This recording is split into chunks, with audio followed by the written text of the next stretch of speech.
Kumusta po sa indo mga tugang? Salamat sa inyong pag-antabay ngunyan. Iniimbitaran mi kamo sa pagbasa kan Biblia sa rong kapitulo kada aldaw. Kuahon po niya to an sa tong Biblia asin mag-andam sa pagsabay sa pagbasa. Ngunyan na ikatulong aldaw, babasahon ta ang libro nin Genesis, Kapitulo 3. Mamibi kita. Sa ngaran kan Ama, asin kan Aki, asin kan Espiritu Santo. Amen. O Diyos Ama, huli sa imong pagkamuot, pinuot mong an sa imong tataramon, manitawo, si Hesu Kristo. Antabayi kami sa tabang kan banal na Espiritu sa samong pagbasa kan Biblia. Lugod, ang samong paghinanyog kan sa imong tataramon, magdara sa mo sa mas hararong na pagkamidbid asin relasyon sa imo. Huli kay Kristo na samong kagurangnan. Amen.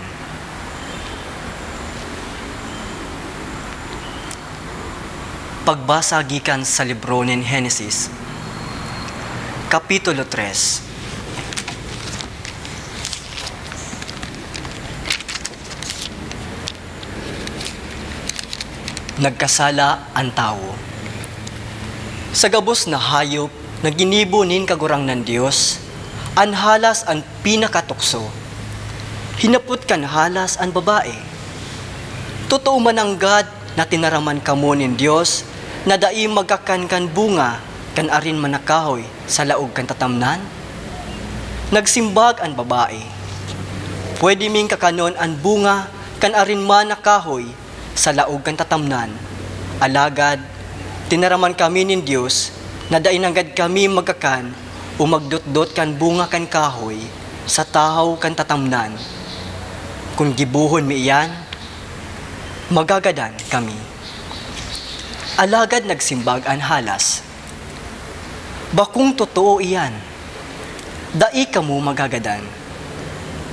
Itinaram iyan nin Diyos, hulit aram niya na sa oras na magkakan kamo kaiyan, makakaarog kamo sa Dios, asin maaaraman na nindo an marahay asin an maraot. Nahiling kan babae na magayon an kahoy, asin garo masiram pagkakanon an bunga kaini.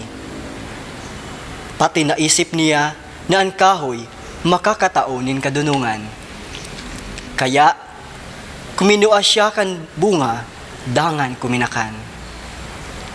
Dangan tinauan man niya an sa iyang agom, asin kuminakan man ini. Pakatapos nindang magkakan, nagkaigwasin da nin pakasabot, asin naaraman ninda na sindahuba. Kaya, nagtahi sinda nin mga dahon kan higera, dangan ginibo ninda ining pantahob sa saindang hawak. Kanhapon na ito, nadangog nindang naglalakaw sa tatamnan an kagurang ng Diyos. Kaya nagtago sinda sa kakahoyan. Alagad, inapod nin kagurang ng Diyos ang lalaki. Hain ka. Nagsimbag siya. Nadangog taka sa tatamnan. Natakot ako, kaya nagtago ako, huli, tahuba ako. Si Isay ang nagsabi sa imo, nahuba ka. Anhapot nin Diyos. Nagkakankakan bunga kan kahoy na ipinangalad ko sa imo. Nagsimbag ang lalaki, ang babaeng itinao mo, tanganing maging kaibahan ko, iyo ang nagtaos ako kan bunga, kaya nagkakan ako. Hinapot nin kagurang ng Diyos ang babae, taano taginibo mo ini. Nagsimbag ang babae, dinaya ako kan halas, kaya nagkakan ako. An padusa nin Diyos. Dangan tinaramanin kagurang nan Diyos an halas. Huli taginibo mo ini, isinusumpa ta ka sa gabos na hayop. Puon ngunyan, magkakamangka asin kabo-kaboan sa imong kakakanon sa bilog mong buhay. Papag-iwalon ko kamo asin an babae. an sa imong banhi, asin an sa iyang banhi. Rurunuton ka ini an sa imong payo, asin hahampakon mo an sa iyang buol. Dangan tinaraman niya ang babae. Dadagdagan ko ang kulog na titiuson mo sa imong pagbados asin pag-aki. Alagad, dai mawawara ang sa imong pagmaawot para sa imong agom, asin siya ang sa imong kukuyugon. Pagkatapos, tinaraman niya si Adan. Huli ta dinangog mo ang sa imong agom, asin nagkakankakan bunga na dai ko sa imo ipinapakakan. Isinusumpa ko ang daga huli sa imo. Kaipuhan na maglapigot ka sa pagtrabaho sa bilog mong buhay, tanganing magkaigwa ka nin pagkakan. Matalubo sa dagaan mga duot sa mga tunok, asin mapipiritan kang magkakan nin mga tinanom sa kadlagan. Magpapatagdo ka nin gaanot, tanganing mapabunga nin anuman ang daga, sagkod na ika magadan. Ginibo ka sa kabukabo nin daga, kaya sa kabukabuka mabalik. Eva, ang inginara ni Adan sa iyang agom, hulita siya ang ina kan gabos na tawo. Ang kagurang ng Diyos, nagibo nin mga gubing, hali sa anit nin mga hayop, para ki Adan, asin sa agom kaini, dangan, ginubingan niya sinda.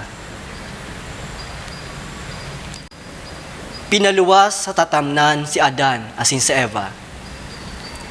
Dangan nagtaram ang kagurang ng Diyos, ngunyan, arog na sa tuya ang tawo, aram na niya ang marahay asin maraot.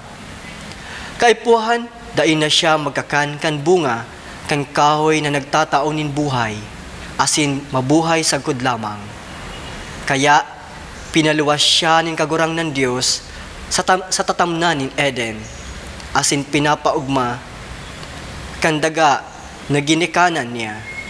Dangan nagbugtak ang kagurang ng Diyos nin mga kirubim. Sa sirangan na parte kan tatamnan, asin nin sarong naglalaad na espada na nagbibirik sa gabos na direksyon, tanganing magbantay, kandalan, pasiring sa kahoy nin buhay. Ang tataramo nin kagurangnan, mamibi kita. Nangitno na Ama, ika ang nagtao sa muya nin buhay. Gibuha kami na mga marahay na tagapangataman kan gabos mong nilalang igdi sa kinaaban. Giyahan mo kami na lugod gamiton mi ang mga regalo na sa imong itinao sa muya sa pagibo nin karahayan. Huli ki Kristo na sa mong kagurangnan. Amen. Sa ngaran kan Ama, asin kan Aki, asin kan Espiritu Santo. Amen. Mga tugang, nabasa asin nahinanyog niyato ang tataramon kan Dios. Sa aga, ipadagos ta ang pagbasa kan Biblia, sarong kapitulo kada aldaw.